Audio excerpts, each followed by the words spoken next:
أَلَمْ تَرَوْا أَنَّ اللَّهَ سَخَّرَ لَكُم مَّا فِي السَّمَاوَاتِ وَمَا فِي الْأَرْضِ وَأَسْبَغَ عَلَيْكُمْ نِعَمَهُ ظَاهِرَةً وَبَاطِنَةً وَمِنَ النَّاسِ مَن يُجَادِلُ فِي اللَّهِ بِغَيْرِ عِلْمٍ وَلَا هُدًى وَلَا كِتَابٍ مُنِيرٍ۔ کیا تم لوگ نہیں دیکھتے کہ اللہ نے زمین اور آسمانوں کی ساری چیزیں تمہارے لیے مسخر کر رکھی ہیں اور اپنی کھلی اور چھپی نعمتیں تم پر تمام کر دی ہیں؟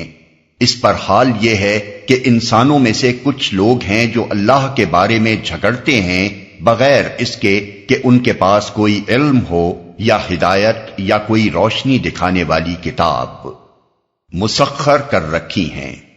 کسی چیز کو کسی کے لیے مسخر کرنے کی دو صورتیں ہو سکتی ہیں۔ ایک یہ کہ وہ چیز اس کے تابع کر دی جائے اور اسے اختیار دے دیا جائے کہ جس طرح چاہے اس میں تصرف کرے اور جس طرح چاہے اسے استعمال کرے۔ دوسری یہ کہ اس چیز کو ایسے ضابطے کا پابند کر دیا جائے جس کی بدولت وہ اس شخص کے لیے نافع ہو جائے اور اس کے مفاد کی خدمت کرتی رہے۔ زمین و آسمان کی تمام چیزوں کو اللہ تعالیٰ نے انسان کے لیے ایک ہی معنی میں مسخر نہیں کر دیا ہے، بلکہ بعض چیزیں پہلے معنی میں مسخر کی ہیں اور بعض دوسرے معنی میں۔ مثلا ہوا، پانی، مٹی، آگ، نباتات، معدنیات، مویشی وغیرہ بے شمار چیزیں پہلے معنی میں ہمارے لیے مسخر ہیں، اور چاند، سورج وغیرہ دوسرے معنی میں۔ کھلی اور چھپی نعمتیں۔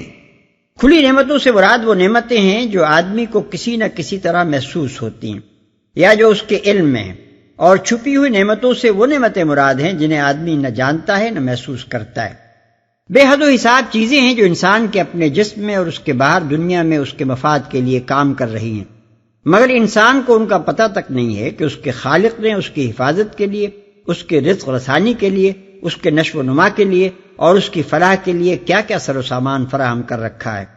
سائنس کے مختلف شعبوں میں انسان تحقیق کے جتنے قدم آگے بڑھاتا جا رہا ہے، اس کے سامنے خدا کی بہت سی وہ نعمتیں بے نقاب ہوتی جا رہی ہیں جو پہلے اس سے بالکل مخفی تھیں، اور آج تک جن نعمتوں پر سے پردہ اٹھا ہے وہ ان نعمتوں کے مقابلے میں در حقیقت کسی شمار میں بھی نہیں ہے جن پر سے اب تک پردہ نہیں اٹھا ہے۔ اللہ کے بارے میں جھگڑتے ہیں، یعنی اس طرح کے مسائل میں جھگڑے اور بحثیں کرتے ہیں کہ مثلا اللہ ہے بھی یا نہیں، اکیلا وہی ایک خدا ہے یا دوسرے خدا بھی ہیں، اس کی صفات کیا ہیں اور کیسی ہیں، اپنی مخلوقات سے اس کے تعلق کی کیا نوعیت ہے وغیرہ۔ روشنی دکھانے والی کتاب، یعنی نہ تو ان کے پاس کوئی ایسا ذریعہ علم ہے جس سے انہوں نے براہ راست خود حقیقت کا مشاہدہ یا تجربہ کر لیا ہو، نہ کسی ایسے رہنما کی رہنمائی انہیں حاصل ہے جس نے حقیقت کا مشاہدہ کر کے انہیں بتایا ہو، اور نہ کوئی کتاب الہی ان کے پاس ہے جس پر یہ اپنے عقیدے کی بنیاد رکھتے ہوں۔ وَإِذَا قِيلَ لَهُمُ اتَّبِعُوا مَا أَنزَلَ اللَّهُ قَالُوا بَلْ نَتَّبِعُ مَا وَجَدْنَا عَلَيْهِ آبَاءَنَا أَوَلَوْ كَانَ الشَّيْطَانُ يَدْعُوهُمْ إِلَى عَذَابِ السَّعِيرِ۔ اور جب ان سے کہا جاتا ہے کہ پیروی کرو اس چیز کی جو اللہ نے نازل کی ہے تو کہتے ہیں کہ ہم تو اس چیز کی پیروی کریں گے جس پر ہم نے اپنے باپ دادا کو پایا ہے۔ کیا یہ انہی کی پیروی کریں گے خواہ شیطان ان کو بھڑکتی ہوئی آگ ہی کی طرف کیوں نہ بلاتا رہا ہو؟ یعنی ہر شخص اور ہر خاندان اور ہر قوم کے باپ دادا کا حق پر ہونا کوئی ضروری نہیں ہے۔ محض یہ بات کہ یہ طریقہ باپ دادا کے وقتوں سے چلا آ رہا ہے ہرگز اس امر کی دلیل نہیں ہے کہ یہ حق بھی ہے۔ کوئی عقل مند آدمی یہ نادانی کی حرکت نہیں کر سکتا کہ اگر اس کے باپ دادا گمراہ رہے ہوں تو وہ بھی آنکھیں بند کر کے انہی کی راہ پر چلے جائے، اور کبھی یہ تحقیق کرنے کی ضرورت نہ محسوس کرے کہ یہ راہ جا کدھر رہی ہے۔ وَمَن يُسْلِمْ وَجْهَهُ إِلَى اللَّهِ وَهُوَ مُحْسِنٌ فَقَدِ اسْتَمْسَكَ بِالْعُرْوَةِ الْوُثْقَى وَإِلَى اللَّهِ عَاقِبَةُ الْأُمُورِ۔ جو شخص اپنے آپ کو اللہ کے حوالے کر دے اور عملاً وہ نیک ہو، اس نے فی الواقع ایک بھروسے کے قابل سہارا تھام لیا، اور سارے معاملات کا آخری فیصلہ اللہ ہی کے ہاتھ ہے۔ اللہ کے حوالے کر دے، یعنی پوری طرح اپنے آپ کو اللہ کی بندگی میں دے دے، اپنی کوئی چیز اس کی بندگی سے مستثنا کر کے نہ رکھے، اپنے سارے معاملات اس کے سپرد کر دے اور اسی کی دی ہوئی ہدایات کو اپنی پوری زندگی کا قانون بنائے۔ عملاً وہ نیک ہو، یعنی ایسا نہ ہو کہ زبان سے تو وہ حوالگی اور سپردگی کا اعلان کر دے مگر عملاً وہ رویہ اختیار نہ کرے جو خدا کے ایک مطیع فرمان بندے کا ہونا چاہیے۔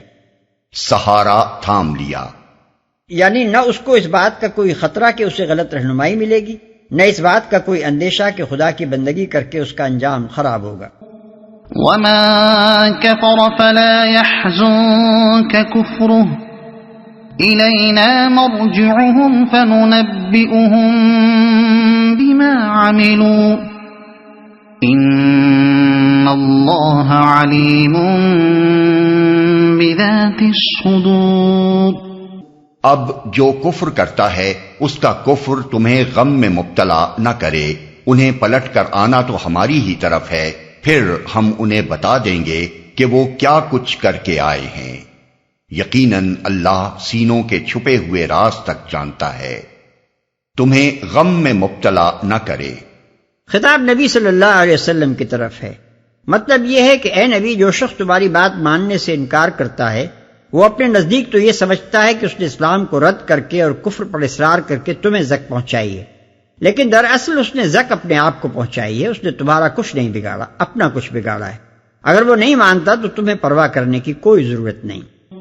نمتعهم قليلا ثم نضطرهم إلى عذاب غليظ ولئن سألتهم من خلق السماوات والأرض ليقولن الله قل الحمد لله بل أكثرهم لا يعلمون۔ ہم تھوڑی مدت انہیں دنیا میں مزے کرنے کا موقع دے رہے ہیں، پھر ان کو بے بس کر کے ایک سخت عذاب کی طرف کھینچ لے جائیں گے۔ اگر تم ان سے پوچھو کہ زمین اور آسمانوں کو کس نے پیدا کیا ہے تو یہ ضرور کہیں گے کہ اللہ نے، کہو الحمدللہ، مگر ان میں سے اکثر لوگ جانتے نہیں ہیں۔ الحمدللہ یعنی شکر ہے کہ تم اتنی بات تو جانتے اور مانتے ہو، لیکن جب حقیقت یہ ہے تو پھر حمد ساری کی ساری صرف اللہ ہی کے لیے ہونی چاہیے، دوسری کوئی ہستی حمد کے مستحق کیسے ہو سکتی ہے جبکہ تخلیق کائنات میں اس کا کوئی حصہ ہی نہیں ہے۔ اکثر لوگ جانتے نہیں ہیں، یعنی اکثر لوگ یہ نہیں جانتے کہ اللہ کو خالق کائنات ماننے کے لازمی نتائج اور تقاضے کیا ہیں اور کون سی باتیں اس کی نقیض پڑتی ہیں۔ جب ایک شخص یہ مانتا ہے کہ زمین اور آسمانوں کا خالق صرف اللہ ہے تو لازماً اس کو یہ بھی ماننا چاہیے کہ الہ اور رب بھی صرف اللہ ہی ہے، عبادت اور طاعت و بندگی کا مستحق بھی تنہا وہی ہے، تسبیح اور تحمید بھی اس کے سوا کسی دوسرے کی نہیں کی جا سکتی، دعائیں بھی اس کے سوا کسی اور سے نہیں مانگی جا سکتی، اور اپنی مخلوق کے لیے شارع اور حاکم بھی اس کے سوا کوئی نہیں ہو سکتا۔ خالق ایک ہو اور معبود دوسرا، یہ بالکل عقل کے خلاف ہے، سراسر متضاد بات ہے جس کا قائل صرف وہی شخص ہو سکتا ہے جو جہالت میں پڑا ہوا ہو۔ اسی طرح ایک ہستی کو خالق ماننا اور پھر دوسری ہستیوں میں سے کسی کو حاجت روا و مشکل کشا ٹھہرانا، کسی کے آگے سر نیاز جھکانا اور کسی کو حاکم ذی اختیار اور مطاع مطلق تسلیم کرنا، یہ سب بھی باہم متناقض باتیں ہیں جنہیں کوئی صاحب علم انسان قبول نہیں کر سکتا۔ للہ ما فی السماوات والارض ان اللہ هو الغنی الحمید۔ آسمانوں اور زمین میں جو کچھ ہے اللہ ہی کا ہے، بے شک اللہ بے نیاز اور آپ سے آپ محمود ہے۔ جو کچھ ہے اللہ ہی کا ہے۔ یعنی حقیقت صرف اتنی ہی نہیں ہے کہ زمین اور آسمانوں کا خالق اللہ تعالیٰ ہے، بلکہ در حقیقت وہی ان سب چیزوں کا مالک بھی ہے جو زمین اور آسمانوں میں پائی جاتی ہیں۔ اللہ نے اپنی یہ کائنات بنا کر یوں ہی نہیں چھوڑ دی ہے کہ جو چاہے اس کا یا اس کے کسی حصے کا مالک بن بیٹھے۔ اپنی خلق کا وہ آپ ہی مالک ہے اور ہر چیز جو اس کائنات میں موجود ہے وہ اس کی ملک ہے، یہاں اس کے سوا کسی کی بھی یہ حیثیت نہیں ہے کہ اسے خداوندانہ اختیارات حاصل ہو۔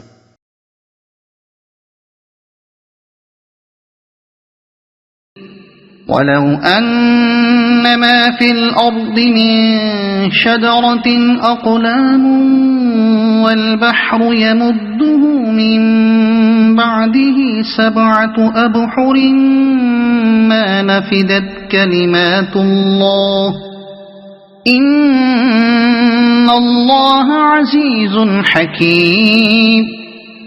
زمین میں جتنے درخت ہیں اگر وہ سب کے سب قلم بن جائیں اور سمندر دوات بن جائے جسے 7 مزید سمندر روشنائی مہیا کریں، تب بھی اللہ کی باتیں لکھنے سے ختم نہ ہوں گی.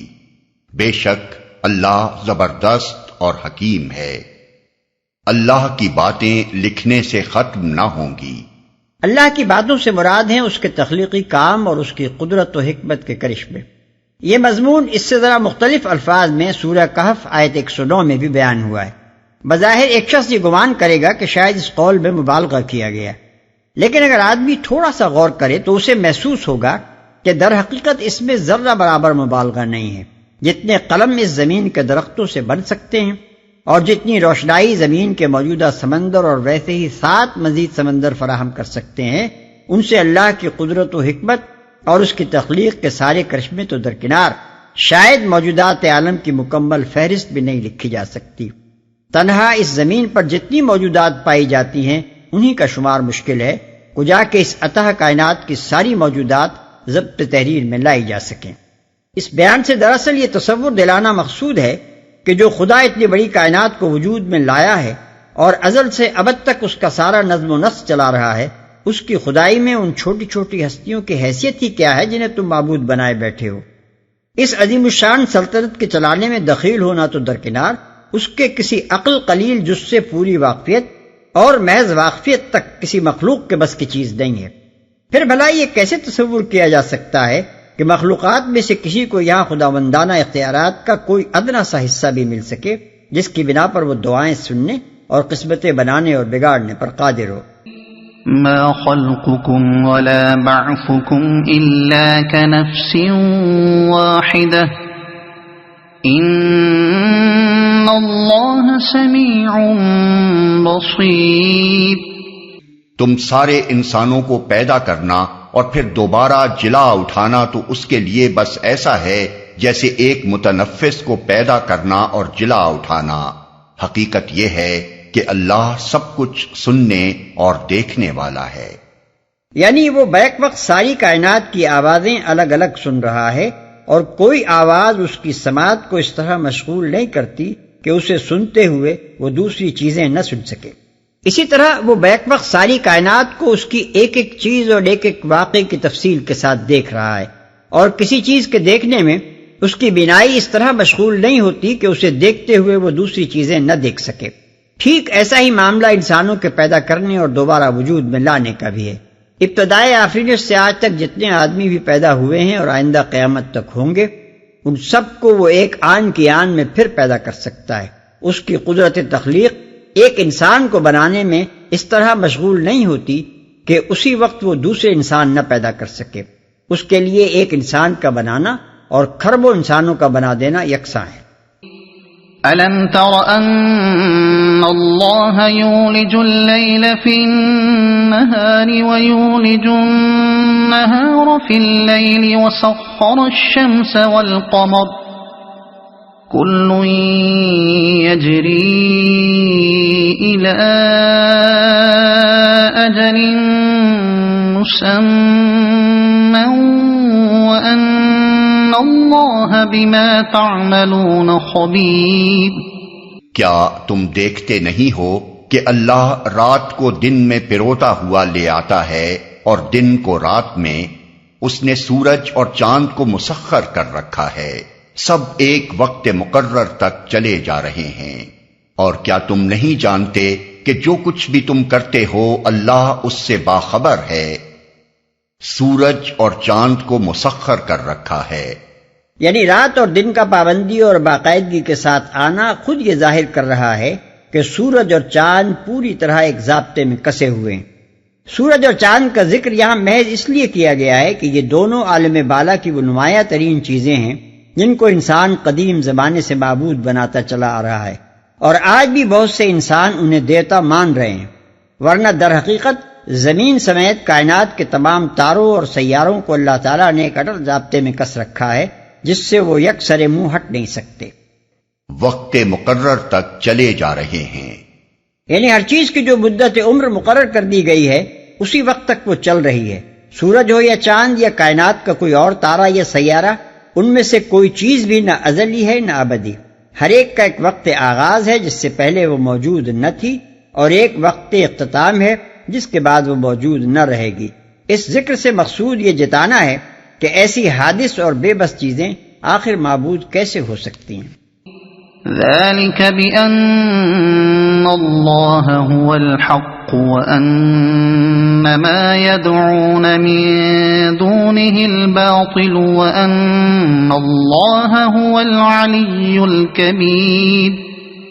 یہ سب کچھ اس وجہ سے ہے کہ اللہ ہی حق ہے، اور اسے چھوڑ کر جن دوسری چیزوں کو یہ لوگ پکارتے ہیں وہ سب باطل ہیں، اور اس وجہ سے کہ اللہ ہی بزرگ و برتر ہے، اللہ ہی حق ہے، یعنی حقیقی فاعل مختار ہے، خلق و تدبیر کے اختیارات کا اصل مالک ہے، وہ سب باطل ہیں، یعنی وہ سب محض تمہارے تخیلات کے آفریدہ خدا ہیں۔ تم نے فرض کر لیا ہے کہ فلاں صاحب خدائی میں کوئی دخل رکھتے ہیں اور فلاں حضرت کو مشکل کشائی و حاجت روائی کے اختیارات حاصل ہیں، حالانکہ فی الواقع ان میں سے کوئی صاحب بھی کچھ نہیں بنا سکتے۔ اللہ ہی بزرگ و برتر ہے، یعنی ہر چیز سے بالا و برتر جس کے سامنے سب پست ہیں، اور ہر چیز سے بزرگ جس کے سامنے سب چھوٹے ہیں۔